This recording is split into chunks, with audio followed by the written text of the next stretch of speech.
جہاں تک مجھے اللہ نے موقع دیا ہے یا میں اگر کسی کو کسی بات کی جانب توجہ دلاؤں گا تو میں اکثر حجاج کرام سے یہ عرض کیا کرتا ہوں، حج کرنے والوں سے، عمرہ کرنے والوں سے، حرمین شریفین کی حاضری دینے والوں سے، کہ جب بیت اللہ شریف کا حج کرنے جاؤ یا حضور کی علیہ السلام کی بارگاہ میں حاضری دینے جاؤ تو دو چیزیں گھر چھوڑ کے جاؤ اور دو چیزیں ساتھ لے کے جاؤ۔ اپنا غصہ اور آرام طلبی کا مزاج یہ گھر چھوڑ کے جاؤ۔ اللہ تعالیٰ نے قرآن مجید میں فرمایا ولا جدال فی الحج، حج میں جھگڑا نہیں کرنا، اس سے گھر چھوڑ کے جاؤ۔ اور یہ جو بعض لوگوں کا مزاج ہوتا ہے نا ہر وقت آرام پسندی کا، مجھے اپنی مرضی سے سونا ہے، اپنی مرضی سے اٹھنا ہے، یہ چیزیں ٹھیک نہیں ہوتی۔ اور پھر میں نے دیکھا ہے، آپ ان لوگوں کو دیکھیں نا جو یہاں سے پہلے کراچی جاتے تھے، پھر وہاں سے بحری جہاز کا سفر کرتے تھے، ہفتے ڈیڑھ میں وہ وہاں پہنچتے تھے۔ اب تو حاجی کے کپڑوں کی استری خراب نہیں ہوتی تو مکہ آ بھی جاتا ہے، بیت اللہ شریف کی زیارت نصیب ہو جاتی ہے، لیکن پریشانی پتہ نہیں کس بات کی ہے، اتنے ڈسٹرب کیوں رہتے ہیں۔ تو آرام کا مزاج اور غصہ یہ دو چیزیں گھر چھوڑ کے جانی ہے، اور ساتھ کیا لے کے جانا ہے؟ ذوق شوق کو لے کے جانا ہے، ادب اور احترام کو لے کے جانا ہے۔ وہاں ذرا ذوق سے رہیں، ذرا تازہ دم رہیں، بجھے بجھے نہ رہیں، وہاں ذرا طبیعت کے اندر وارفتگی ہو، پیار ہو، ذوق ہو، محبت ہو۔ اس توانائی کے ساتھ آپ اللہ تبارک و تعالیٰ کے گھر جائیں اور آداب کا خصوصی خیال رکھیں۔ ادب پہلا کرینہ ہے محبت کے کرینوں میں۔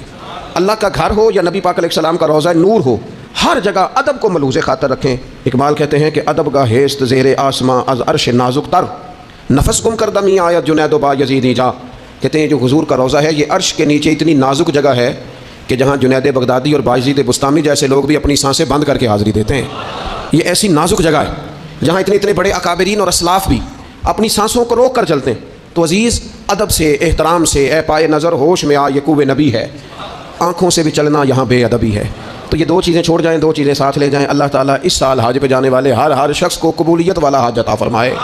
لیکن اگر آپ کہیں کہ اوہ خرچے بڑے زیادہ تھے، پہلے ہی حالات پہلے ہی بڑے خراب تھے، اب قربانی بھی سر پہ آ گئی ہے معاذ اللہ، تو آپ نے نا وہ مزہ خراب کر دیا، وہ ذائقہ نہیں ٹھیک رہا۔ تو سودا ہی بڑا قیمتی ہے، وہ کہتا ہے تو ایک دیتا جا اور 70 لیتا جا، اور نفع ہی نفع، نقصان والا کھاتا ہی کوئی نہیں۔ تو قربانی کا ماحول سمجھے، مزاج سمجھے، پیاری چیز، وہ 10 دن آپ کے پاس رہے، اس سے آپ کو دلچسپی ہو جائے، کبھی آپ اسے دیکھنے جائیں، کبھی گھاس ڈالنے جائیں، کبھی اس کی پشت پہ ہاتھ پھیریں۔ یار نبی پاک کا قربانی کے ساتھ جو ذوق ہے اس کو ملاحظہ تو کریں۔ کبھی نہیں کہا سیدہ فاطمہ سے کہ اپنے کمرے سے باہر آ، کبھی نہیں کہا حضور نے۔ اور پھر میں غریبوں سے بھی کہتا ہوں کہ نبی پاک پر کبھی زکوٰۃ فرض نہیں ہوئی، اتنا مال ہی نہیں تھا کہ زکوٰۃ فرض ہو، کبھی زکوٰۃ فرض نہیں ہوئی، لیکن قربانی حضور ایک نہیں دیتے تھے، 2 دیتے تھے، اور ایک اونٹ میں 7 حصے ہوتے ہیں، 7۔ لیکن جب حضور حج کرنے گئے تھے تو میرے نبی پاک نے 63 اونٹ ذبح فرمائے۔ ذرا 7 سے ذرا دیکھے تو دیکھو کتنے بنتے ہیں۔ ہم سارا سال امیر ہوتے ہیں، عین قربانی کے دنوں میں غریب ہو جاتے ہیں۔ موٹر سائیکل چھوٹی عید کے بعد لی تھی، اس کے لیے پیسے تھے، لیکن قربانی کی جانور کی باری آئی تو ہاتھ تنگ ہو گیا، پتہ نہیں وہ کیسے تنگ ہو گیا، اللہ بہتر جانتا ہے۔ اپنے ماحول کے اندر وہ خاص ایک خوشبو پیدا کریں جو رضا الہی کا۔ حضور نے کبھی نہیں سیدہ پاک سے فرمایا کہ باہر آؤ، لیکن حسنین کریمین فرماتے ہیں کہ حضور نے قربانی کا جانور خریدا، پھر سیدہ فاطمہ الزہرا رضی اللہ تعالی عنہا کے صحن میں حضور لائے۔ صحن میں نبی پاک سے زیادہ نازک مزاج بندہ کوئی نہیں کائنات میں آئے گا۔ حضور کے وجود اطہر پر مکھی نہیں بیٹھتی، پسینہ آتا تھا تو خوشبو آتی، لیکن حضور قربانی کا جانور دست مبارک سے ذبح فرماتا اور کہا فاطمہ ادھر آ بیٹے۔ سیدہ کمرے سے باہر آئیں تو فرمایا یہاں کھڑی ہو، میں تیرے سامنے تیری قربانی کا جانور ذبح کرنے لگا۔ آپ ذرا اس بات کو دیکھو، مسند امام احمد بن حنبل میں حضور نے فرمایا جانور سونا بھی ہونا چاہیے اور اس کی قیمت بھی زیادہ ہونی چاہیے، با اعتبار قیمت بھی زیادہ ہو، مہنگا خرید کے لائے ہوں آپ۔ کیوں؟ اس لیے کہ دینا اس رب کی بارگاہ میں ہے جو بڑی شانوں والا ہے۔ تو ہم نا آہستہ آہستہ ان چیزوں سے پیچھے ہٹتے جا رہے ہیں جو چیزیں ہمیں اللہ کے قریب کرتی ہیں۔ ہو جاتا ہے کچھ چیزوں سے پیار ہونا چاہیے، لیکن جب اس چیز سے بڑھ کر رب سے پیار ہو، اس کے محبوب سے پیار ہو، تو پھر وہ چیزیں کوئی اہمیت نہیں رکھتی۔ حضرت حارثہ بن نعمان رضی اللہ تعالیٰ عنہ کہتے ہیں میں نے چھوٹی سی ایک گھوڑی لے کے پالی، پیار بھی بڑا ہو گیا، وہ بڑی بھی ہو گئی، خوبصورت بھی بڑی تھی، اور کبھی کبھی میرے بچے مذاق بھی کرتے، کہتے ابا سچ بتا ہم سے زیادہ پیار ہے کہ اس گھوڑی سے زیادہ پیار ہے؟ کیونکہ گھر آتے ہی آپ پوچھتے ہیں چارہ ڈالا کہ نہیں، پانی پلایا کہ نہیں، تو پیار اس سے زیادہ کہ ہم سے؟ تو حضرت حارثہ بن نعمان فرماتے تم نے جتنی باتیں کرنی ہے کرو، اور مجھے پیار ہے تو میں کیا کر سکتا ہوں؟ بڑی خدمت کرتے، پیار کرتے۔ آیت نازل ہو گئی لن تنالوا البر حتی تنفقوا مما تحبون۔ غریب آدمی، ماڑا بندہ، گھوڑی کی لگام پکڑی اور مدینے والے رسول کی بارگاہ میں پہنچ گئے، یا رسول اللہ میری قبول کر لیں۔ آپ یقین کریں حالات خراب ہوتے ہیں تو لوگ سب سے پہلے وہ والا 100 بند کرتے ہیں جو مسجد جاتا تھا۔ سب سے پہلے لوگوں نے وہ رستے کاٹے، وہ کنیکشن کاٹے جو اللہ کے رستے میں جاتے۔ کیا کرتے ہو صاحب؟ یہ تو اصل ہے، باقی تو ساری فروعات ہیں، باقی تو ساری شاخیں ہیں، تو آپ نے جاڑی کاٹ دی جہاں سے آ رہا تھا۔ اپنی ساری ضروریات لوگ پوری کریں گے اور 1.5 لاکھ تنخواہ میں سے پورا 2000 مسجد دے کے کہیں گے دیا تو ہے 2000، لیتے وقت کبھی نہیں حساب کریں گے کہ اللہ سے لیا کتنا ہے۔ دیتے وقت گنیں گے، شمار کریں گے. تو بھائی حضرت سیدہ اسماء بنت ابی بکر صدیق کہتی ہے میں ایک دن گن کے نا حضور کی بارگاہ میں کچھ پیسے، تو عورتوں کی طبیعت ہوتی ہے وہ گنتی بھول بھی جاتی ہیں اور کئی دفعہ احتیاطاً بھی 3-4 دفعہ گن لیتی ہیں. کہتے میں نے 2-3 دفعہ پیسے گن کے حضور کو دیے تو سرکار مسکرائے، فرمانے لگے اسماء رب کے راستے میں گن گن کے نہ دیا کر. یہ بخاری ہے، گن گن کے نہ دے. یا رسول اللہ کیا کروں؟ فرمایا تو اس کے راستے میں بے حساب دے، وہ بھی تجھے بے حساب ہی عطا فرمائے. زاہدوں نے یہ عجب کام کیا. عجب ہے کہ تسبیح کے دانوں سے جو کام لیا، چاہیے تھا کہ بے شمار پکارتے تجھ کو. یہ بھی کوئی بات ہے کہ گن گن کے تیرا نام لیا؟ یہ بھی کوئی بات ہے گن گن کے تیرا نام لیا؟ میرے عزیز سمجھ لیں اچھے طریقے سے. حضرت عارصہ بن نعمان گھوڑی لے کے آ گئے، یا رسول اللہ قبول کر لیں. تو حضور نے فرمایا تیری قبول ہو گئی. اس بات کو ذرا پھر ایک دفعہ سمجھ لیں، تیری قبول ہے. حضور کو پتہ ہے نا اس کا پیار بڑا ہے، حضور کو پتہ ہے اس نے پالی ہے، پر لے آئے تو فرمایا تیری قبول ہے، رکھ لی. چونکہ آپ کی جو روحانی ترقی ہے وہ بغیر اس کے ممکن نہیں. حضور نے وہ رکھ لی گھوڑی. جناب عارصہ بن نعمان خوشی خوشی گھر چلے گئے. ان کے بیٹے زید بن عارصہ آئے، نبی پاک نے فرمایا یہ بھی اللہ کے راستے میں مجھے تحفہ ملا ہے، اب میں تجھے تحفہ دے رہا ہوں. حضرت زید بن عارصہ نے گھوڑی لی، دوبارہ گھر گئے تو والد کہنے لگے یہ کیوں لے آئے ہو؟ یہ تو میں دے آیا تھا. تو وہ بھی صحابی تھے نا، کہنے لگے آپ نے مصطفیٰ کو تحفہ دیا تھا، مصطفیٰ کریم نے مجھے دے دیا. تو حضرت عارصہ بن نعمان رو پڑے، فرمایا دیکھو میرے کریم کا کرم، قبول بھی کر لیا ہے اور یہ بھی انہوں نے ثابت کر دیا ہے کہ رہے بھی تیری آنکھوں کے سامنے. تو اپنا وہ جو خاص ذوق ہے اللہ کی راہ میں کچھ دینے کا، جانور کو قربان کرنے کا، احسار کرنے کا، قربانی دینے، اس ذوق کو کبھی بجھنے نہ دیں. دیکھیں نا نبی پاک صلی اللہ علیہ وسلم نے نا حد بیان کر دی. اور میرا خیال ہے یہ حدیث سمجھنے کے بعد بھی اگر سخاوت کا ذوق پیدا نہ ہو تو پھر بندے کو نا سرجری کرانی چاہیے دل کی، اور اس کو سرجری کی ضرورت ہے. نبی پاک صلی اللہ علیہ وسلم نے فرمایا اللہ کے راستے میں خیرات کر کے جہنم سے بچ جاؤ. اللہ کے راستے میں خیرات کر کے جہنم سے بچ جاؤ. اللہ کے راستے میں دے کے جہنم سے بچ جاؤ. اگر کچھ نہ ہو سکے تو کھجور کا ایک ٹکڑا ہی اللہ کے راستے میں خیرات کر دیا کرو. اگر یہاں بھی ذوق، یعنی کھجور بھی پوری نہیں، کھجور کا ایک ٹکڑا. ساری زندگی یہی رونا رونا ہے ہم نے کہ غریب بڑے ہیں، بڑے حالات خراب ہے، ماڑے بڑے ہیں، پوری نہیں پڑتی. اس سے آگے بھی جانا ہے کہ ادھر ہی رہنا ہے. دیکھو یاد رکھو اچھے طریقے سے سمجھ لو کہ فرمایا صدقہ دے چاہے کھجور کا ایک ٹکڑا ہی دے، ایک ٹکڑا کھجور کا. اب سمجھ لیں بات کو. ہمارا جو معیار اب خرچ کرنے کا ہے نا وہ تو ہم نے امیر لوگوں کے ذمہ لگا دیا ہے. اور امیر بیچارہ بھی وہ کئی دفعہ الجھ جاتا ہے، وہ کہتا ہے جناب کس کس کو دے، مسجد کو، مدرسے کو، گلی بنانے والوں کو، قبرستان بنانے والوں کو، غریبوں کو، بیواؤں کو. سب کو پتہ چل گیا محلے میں فلانا بندہ امیر ہے تو ہر ایک کی توجہ اسی کی جانب ہے. اور میں نے تو اپنی زندگی میں یہ بھی دیکھا ہے کہ امیر کے پاس پیسے آ جائیں تو لوگ اس طرح شکوہ کرتے ہیں کہ دیتا نہیں، جیسے اس کے نہیں اس بیچارے کے پیسے. اس کے بہن بھائی کہہ رہے ہوتے ہیں دیکھو جی خود کروڑوں کی جائیداد خرید لیا، ہمیں 5,000 نہیں دیا. بھائی خدا کے بندے پیسے اس کے دے چاہے نہ دے. تو جب ہم سارے مل کے سخاوت کریں گے، جب امت ساری یہ شعور پیدا کرے گی، بیدار کرے گی اپنے دل میں باتیں کہ میں نے اللہ کے راستے میں کچھ دینا ہے، تو پھر تھوڑا تھوڑا کر کے. میں اکثر کہتا ہوں کہ ایک پوری یونیورسٹی قائم کر دینا بھی بڑا کمال ہے. کہ میں نے اپنے شہر کے اندر ضلع میں ایک یونیورسٹی قائم کر دی، ایک انسٹیٹیوٹ بنا دینا بھی بڑا کمال ہے، اور ایک مدرسہ قائم کر دینا قرآن و سنت کا بہت بڑا کمال ہے. لیکن ہم یہ سارا کچھ نہیں کر سکتے. ایک غریب بچے کا خرچہ تو اٹھا سکتے ہیں کہ نہیں؟ اگر آپ نے ایک غریب بچہ باشعور کر دیا، تعلیم یافتہ ہو گیا، تو آپ نے یونیورسٹی کا کام ہی کیا ہے. لیکن ہم اس طرف بھی آنے کو تیار نہیں ہوتے. اپنی قربانی کے لحاظ سے ماحول کو سخاوت کا رنگ دیں، ماحول کو ذوق کا رنگ دیں. ہمارے ہاں لوگ پوچھنے لگ جاتے ہیں کہ قربانی کا سارا گوشت گھر میں رکھنا جائز ہے؟ بالکل جائز ہے.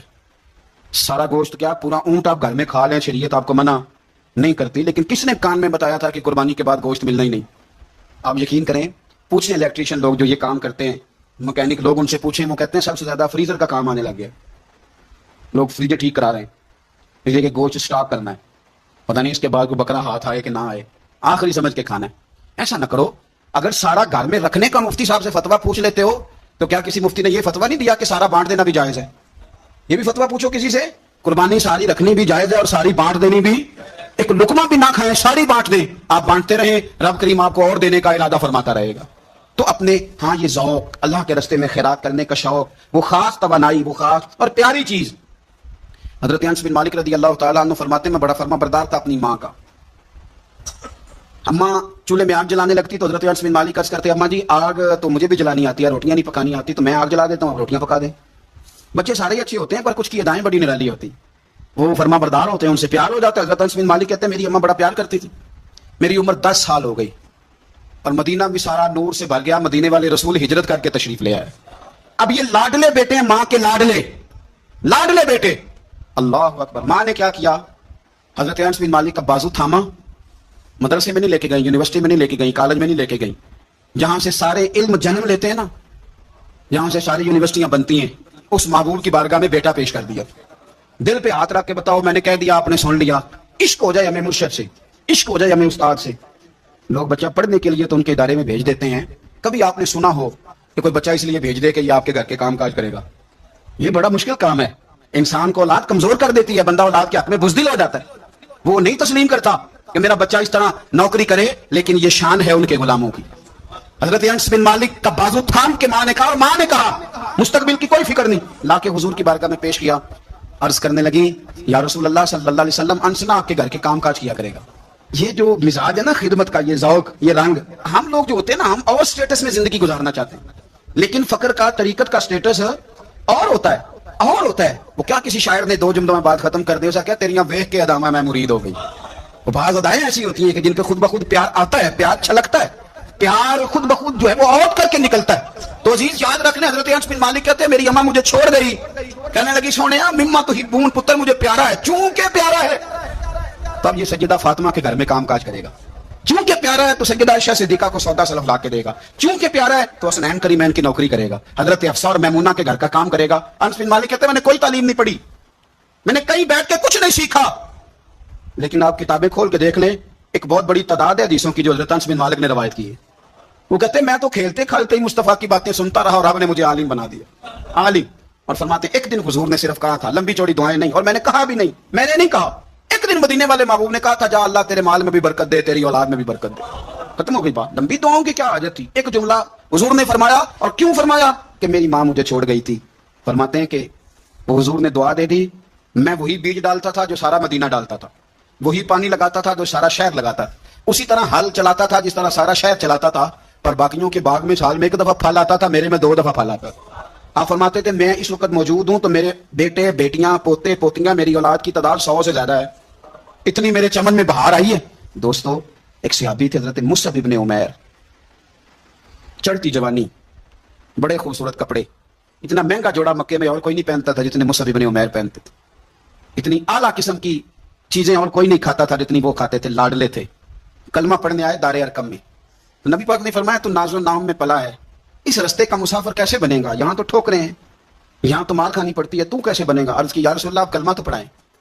پھر اس بندے نے پھٹے پرانے کپڑے بھی پہنے.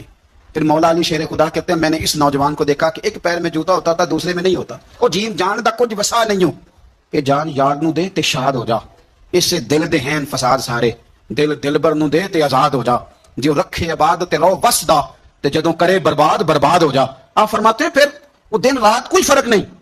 غلامی کی, ماں نے قید کر دیا, باپ نے قید کیا, مار کھائی, پہلے حبشہ گئے ہجرت کر کے.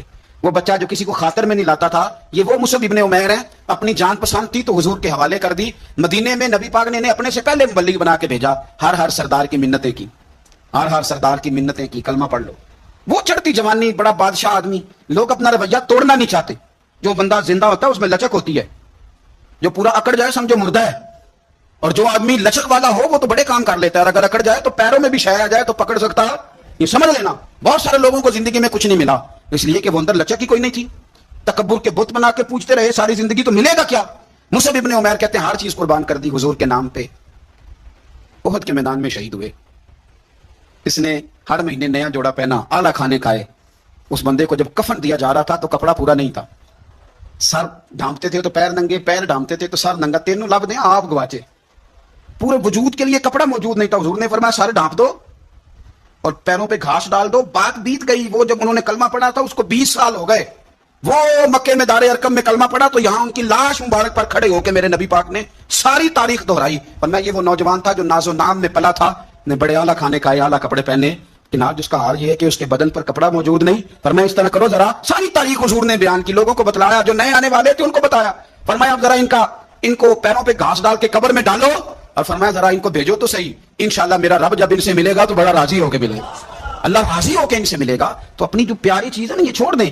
زندگی میں سارا کچھ سنبھال کے رکھنا. جو آپ چیزیں سنبھال کے رکھتے ہیں ان کو تو زنگ لگ جاتا ہے.